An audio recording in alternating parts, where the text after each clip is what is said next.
Chères étudiantes et étudiants, bonjour. Eh oui, nous voilà parvenus à la dernière séquence du cours consacrée à l'évangile de Luc. C'est encore un point de vue bien différent de ceux de Matthieu et de Marc sur l'événement Jésus que vous allez découvrir. Là encore, les procédés de composition utilisés par l'évangéliste sur lesquels nous nous attardons dans le cours se révèlent au service de son intérêt théologique. Bien sûr, il est toujours profitable d'avoir lu l'évangile de Luc en entier avant de découvrir la séquence. Il est bon de sentir déjà par soi-même que le climat de Luc est différent de ceux de Matthieu et de Marc. À défaut, vous pouvez lire les sections les plus spécifiques de Luc, là où se concentre son bien propre et là où il s'écarte le plus des deux autres évangiles. Je veux parler des récits de l'enfance au chapitre 1 et 2, de la section du chemin de 951 à 1944 et des apparitions pascales au chapitre 24. Que trouverez-vous dans les annexes de cette séquence? Les 5 premières fournissent des données qui justifient certains propos du cours. Les 3 premières sont relatives au style de Luc. L'annexe 1 donne des exemples de préfaces d'œuvres antiques pour justifier ce que le cours indique, à savoir que la préface de Luc témoigne de l'ambition littéraire de l'évangéliste.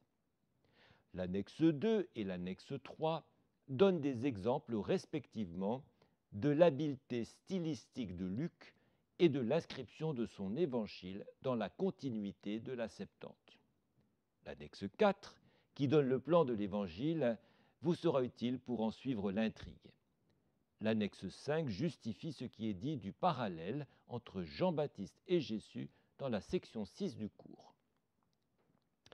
Les 4 dernières annexes sont à destination de curieux, de celles et ceux qui cherchent à lire en complément du cours. La matière étant abondante, le cours ne fait que signaler, sans les développer, les thématiques chères au troisième évangile. 3 de ces thématiques sont présentées succinctement dans les annexes 6 à 8.